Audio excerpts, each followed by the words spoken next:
Hello, welcome to back benchers. मैं हूं रितेश और हम बात कर रहे थे राजस्थान ज्योग्राफी में। हम जो टॉपिक पढ़ रहे थे वो था हमारा लेक्स, यानी राजस्थान की झीलें। इसमें हमने दो तरह की लेक्स देखी थी on the basis of nature of water, यानी पानी की प्रकृति के आधार पर। ठीक है, पहली कौन सी थी? सैलाइन लेक्स, जिसकी हमने बात कर चुके थे, यानी खारे पानी की झीलें। दूसरी हम बात कर रहे थे फ्रेश वाटर लेक्स, यानी कि मीठे पानी की झीलें। तो सबसे पहले हमने पढ़ी थी जयसमंद लेक, उसके बाद हमने की थी पिछोला लेक। आज जो हम बात करेंगे वो सबसे पहले स्टार्ट करेंगे फतेह सागर।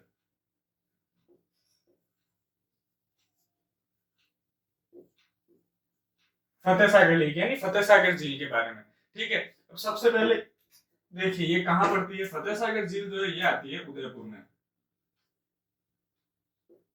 हमने जब जैसमंद झील पढ़ी थी तो देखिए जैसमंद झील का एक और नाम होता है, वो होता है debar lake.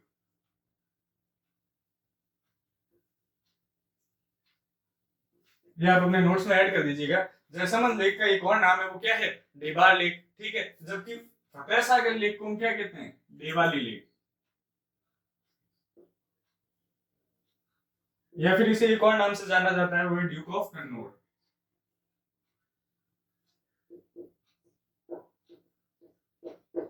Duke of Kannauj या फिर दिवाली लेक। ठीक है, जैसा कि इसके नाम से दिख रहा है कि ये जो झील है ये फतेह सागर यानी महाराणा फतेह सिंह ने बनाई थी, लेकिन इसका जो निर्माण कार्य स्टार्ट करवाया था वो स्टार्ट करवाया था महाराणा जयसिंह ने। कंस्ट्रक्शन जो है वो स्टार्ट करवाया गया था महाराणा जयसिंह ने। ठीक है, इन्होंने स्टार्ट करवाया था 1688 में। ठीक है, लेकिन वापस इस झील का रिकंस्ट्रक्शन करवाया था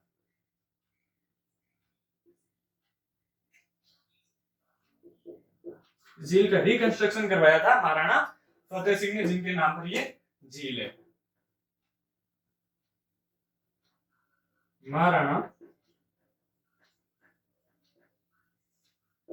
फतेह सिंह, और इन्होंने रिकंस्ट्रक्शन करवाया था 1888 में, 1888। ठीक है, अब अगर हम बात करें कौन सी नदी पर नदियों से मिलकर बनी हुई है झील, या फिर किन नदियों से इसका निर्माण हुआ है, तो वो है सिसरमा एंड बूजड़ा। सिसरमा और बूजड़ा नदियों से इसका निर्माण होता है। तो फतेह सागर झील के बारे में ये कुछ इंपॉर्टेंट पॉइंट्स थे। इसकी जो लोकेशन है वो है उदयपुर। इसके जो सबटाइटल्स है, यानी इसके जो दूसरे नाम है, जिन नामों से इसको जाना जाता है, वो है दिवाली लेक या फिर ड्यूक ऑफ कन्नौज। महाराणा जयसिंह ने इसका निर्माण सबसे पहले करवाया था, स्टार्ट किया था 1688 में, और इसका जो रिकंस्ट्रक्शन है यानी पुनर्निर्माण करवाया गया था महाराणा फतेह सिंह के द्वारा 1888 में। ये जिन नदियों पर मिलकर बनी है वो है सिसरमा और बूजड़ा। ठीक है, तो हम आगे बात करते हैं।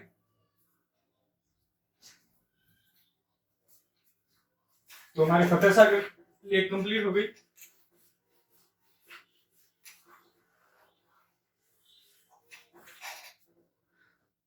जो हमारी अगली लेक है वो है उदय सागर।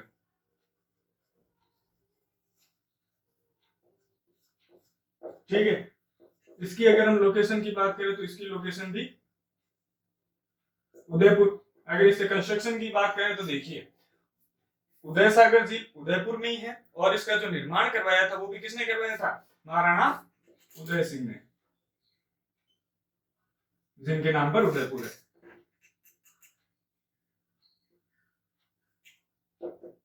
महाराणा उदय सिंह ने ही इसका निर्माण करवाया था। इसके अगर निर्माण काल की बात करें यानी फॉर्मेशन या फिर कंस्ट्रक्शन पीरियड की बात करें तो वो है 1559 से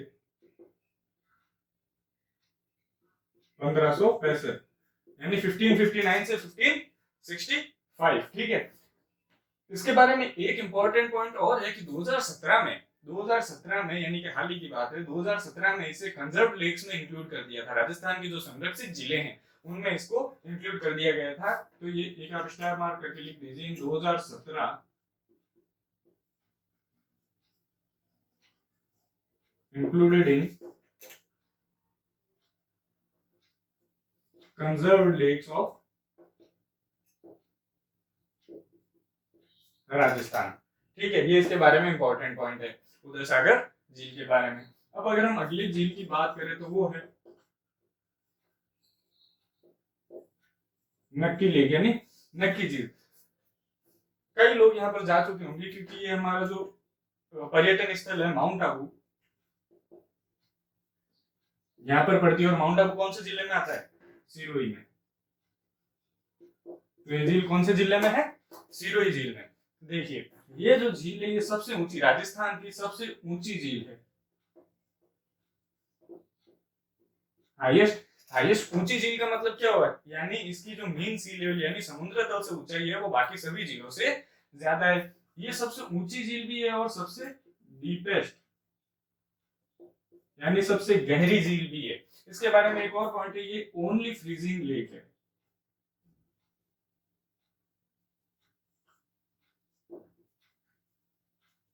ओनली फ्रीजिंग लेक यानी सर्दियों में जब बहुत ज्यादा ठंड पड़ती है तब ये झील का पानी जो है वो जम जाता है।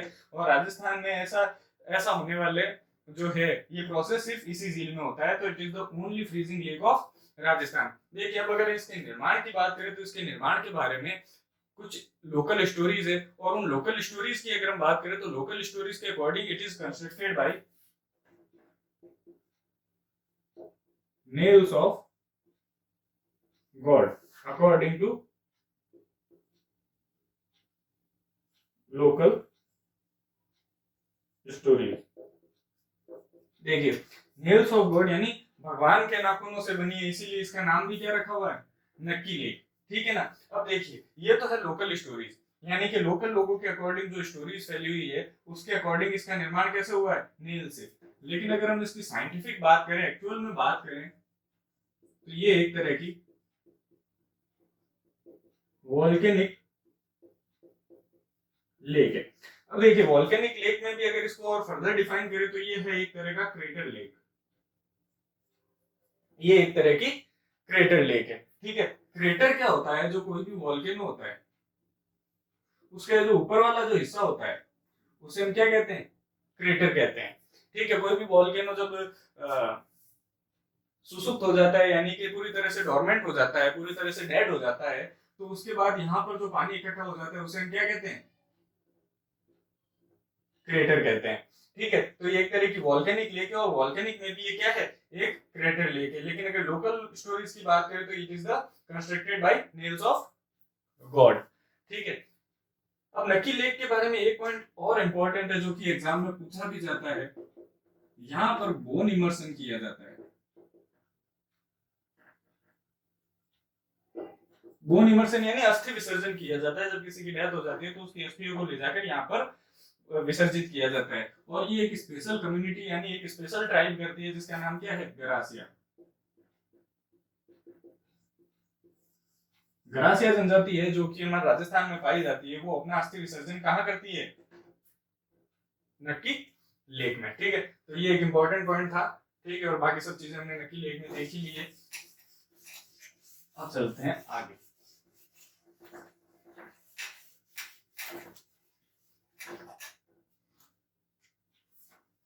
नक्की लेक के बाद अगर हम नेक्स्ट लेक की बात करें तो वो है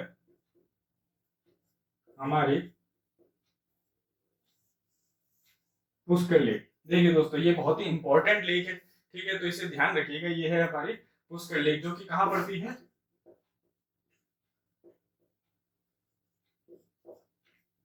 अजमेर में हमारी पुष्कर लेक पड़ती है। इसके बारे में भी ऐसा कहा जाता है कि ये भी एक तरह की वॉल्केनिक लेक है। और वॉल्केनिक लेक में किस तरह की लेक है? ये भी एक तरह की क्रेटर लेक है। वॉल्केनिक या फिर क्रेटर लेक। इसे क्रिसेंट लेक या फिर इसका क्रिसेंट लेक या फिर अर्ध चंद्राकार झील भी कहते हैं। इसे क्रिसेंट लेक या फिर अर्ध चंद्राकार झील भी कहते हैं क्योंकि इसका जो ओवरऑल शेप है वो किस तरह का है? अर्ध चंद्राकार है। ठीक है, इसके अंदर जो है 52 घाट है। देखिए इसके अंदर 52 घाट है, इसीलिए इसको क्या कहते हैं? 52 घाट लेक। इसे 52 घाट लेक भी कहते हैं क्योंकि इसके अंदर 52 घाट है। ये सबसे पवित्र झील मानी जाती है राजस्थान की। It is the most Holi lake of Rajasthan. ये राजस्थान की सबसे पवित्र झील भी मानी जाती है। ठीक है, अब इसे पवित्र झील मानी जाती है, इसे और क्या कहते हैं हम? इसे कहते हैं पांचवा तीर्थ या फिर फिफ्थ तीर्थ, यानी पांचवा तीर्थ, या फिर इसे कहते हैं तीर्थों का मामा। पुष्कर लेक को क्या कहते हैं? तीर्थों का मामा भी कहते हैं। तीर्थों का मामा या फिर अंकल ऑफ तीर्थ।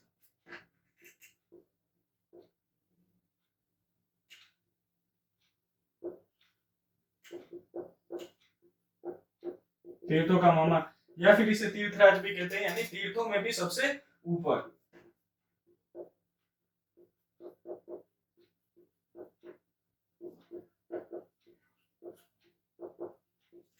इसे तीर्थराज भी कहते हैं। ठीक है, इसे हम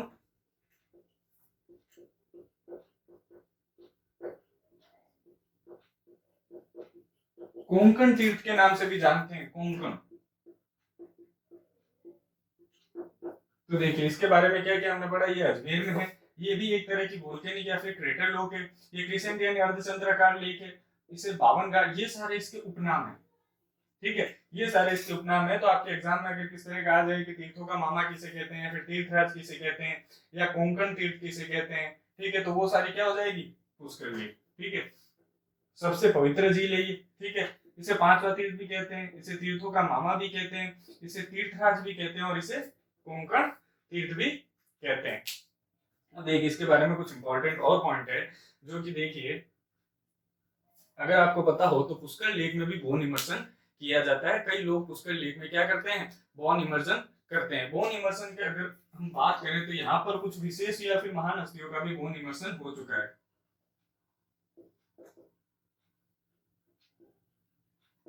अब अगर हम बात करें उनमें से किसका हो रखा है, तो आप सभी जानते होंगे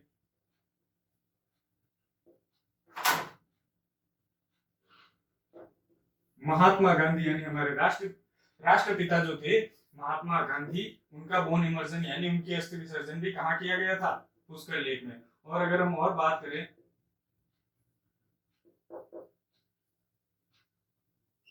तो बाला साहब ठाकरे जो थे महाराष्ट्र के, उनका जो बोन इमर्शन किया गया था वो भी किसमें किया गया था? पुष्कर लेक में। अब देखिए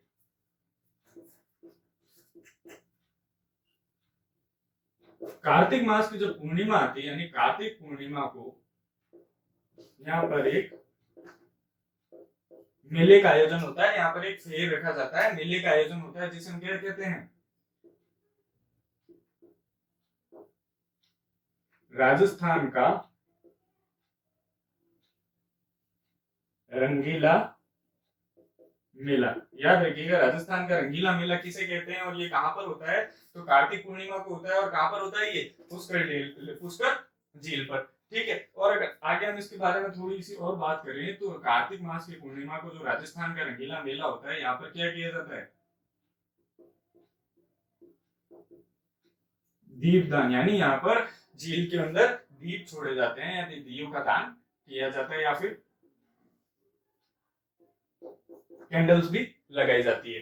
ठीक है, तो ये सारी बात थी हमारे पुष्कर लेक के बारे में। ये कहाँ पड़ती है? अजमेर में। ये एक वॉल्केनिक लेक है, अर्धचंद्राकार झील है, 52 घाट लेक भी इसे कहते हैं, पांचवा तीर्थ भी कहते हैं, अंकल ऑफ तीर्थ तीर्थों का मामा भी कहते हैं, तीर्थराज भी कहते हैं, और कोंकण तीर्थ भी इसको कहते हैं। कार्तिक मास की पूर्णिमा को यहाँ पर एक मेले का आयोजन होता है, जिसका नाम क्या है? राजस्थान का रंगीला मेला। और यहाँ पर इस दिन क्या किया जाता है? दीपदान भी किया जाता है, कार्तिक मास की पूर्णिमा को ही। ठीक है, यहाँ पर अस्थि विसर्जन भी किया जाता है। और आज तक कौन सी महान हस्तियों का अस्थि विसर्जन किया हुआ है यहाँ पर? महात्मा गांधी और बाला साहब ठाकरे। ठीक है, तो ये सारी कुछ इंपॉर्टेंट बातें थी पुष्कर लेक के बारे में।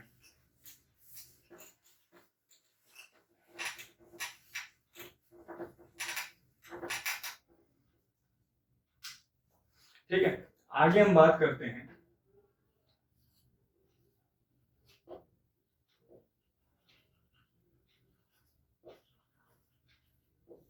Rajsamand lake, Rajsamand lake. ठीक है, अब देखिए राजसमंद लेक जैसा इसके नाम से ही जाहिर हो रहा है, इसका निर्माण जो है वो कहां पर हुआ है?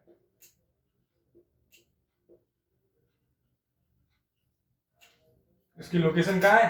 राजसमंद जिले में ये। ठीक है, इसका निर्माण किसने करवाया था?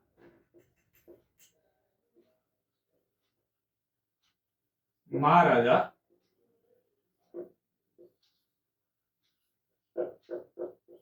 इसका देखिए राजसमंद लेक, राजसमंद यहाँ पर जगह का नाम है। राजसमंद हमारा जो राजस्थान का जिला है जहाँ पर ये राजसमंद लेक है, और इसका जो निर्माण है वो कहाँ करवाया गया है? राजसमंद महाराजा राज। तो हम आगे बात करते हैं राजसमंद में इसका निर्माण किया गया है। इसका निर्माण किसने करवाया था? महाराजा राज सिंह ने। इसका अगर हम कंस्ट्रक्शन पीरियड की बात करें,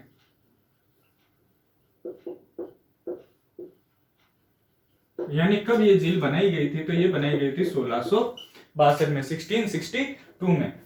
आगे अगर हम बात करें ये कौन सी नदी पर बनी है, यानी रिवर, तो रिवर कौन सी है? गोमती नदी पर ये बनी हुई है राजसमंद लेक।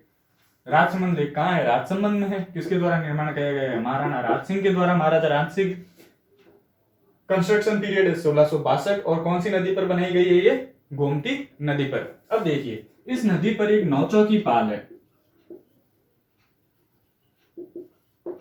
देखिए नौचौकी पाल क्या होती है, जैसे आप इसे इस तरह समझिए,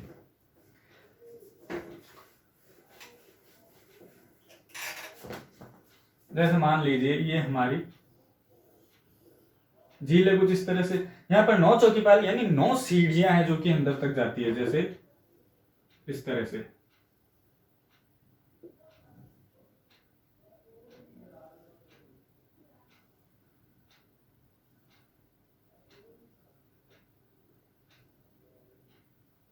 ठीक है, ये क्या है? 9 चौकी पाल। हम कई बार जाते हैं पुरानी नदियां, तो वहां पर धीरे धीरे एक नीचे जाती हुई सीढ़ियां बनाई हुई होती है, तो उस तरह से यहाँ पर भी कुछ सीढ़ियां बनाई हुई है। कितनी है? 9। 9 सीढ़ियां बनाई हुई है, जिसे क्या कहा गया है? 9 चौकी पाल। और देखिए यहाँ पर कुछ इंस्क्रिप्शन है, इंस्क्रिप्शन यानी शिलालेख। और ये कितने हैं? 25। ये क्या है? 25 इंस्क्रिप्शन यहाँ पर पाए जाते हैं। अब देखिए इन इंस्क्रिप्शंस के बारे में क्या हम बात करते हैं, इंस्क्रिप्शंस क्या है और किस तरह से ये बनाए गए हैं। देखिए 25 इंस्क्रिप्शन से, यानी 25 शिलालेख यहाँ पर इस झील के किनारे पर है। इस 25 शिलालेख एक पत्थर की बात करें, शिला है यानी यहाँ जो पत्थर है वो कौन सा है? ब्लैक मार्बल यानी काला संगमरमर। काले संगमरमर के पत्थर यहाँ पर है। यहाँ पर कुछ लिखा हुआ होता है। शिलालेख का मतलब होता है शिला लेख, यानी शिला यानी पत्थर, पत्थर पर जो लेख होता है उसे क्या कहते हैं? शिलालेख। इसके इंग्लिश में बोलते हैं इंस्क्रिप्शन। तो ये कौन से पत्थर है? ब्लैक मार्बल है। ठीक है, ब्लैक मार्बल पे अगर हम बात करें लिखा हुआ क्या है, तो यहाँ पर क्या लिखा हुआ है? राज प्रशस्ति। राज प्रशस्ति। ठीक है, राज प्रशस्ति यहाँ पर लिखा हुआ है। राज प्रशस्ति एक तरह का वंश का नाम था। महाराजा जो राज सिंह थे उनके वंश का नाम था, जो कि कहां से शुरू होता है? बप्पा रावल से लेके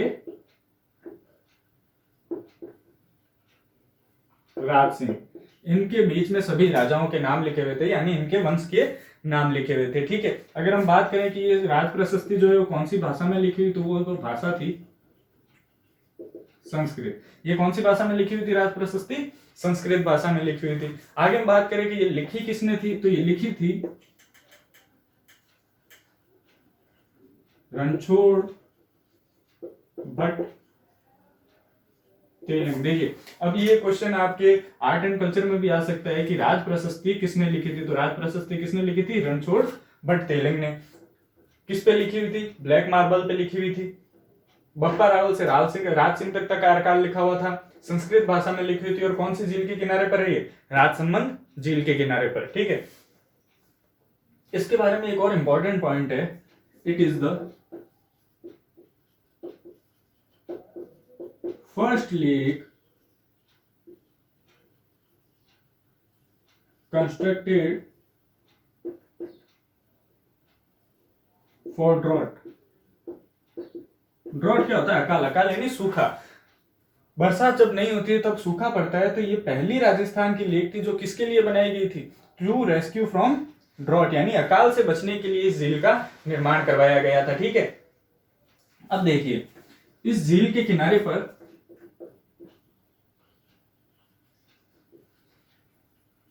घेवर माता और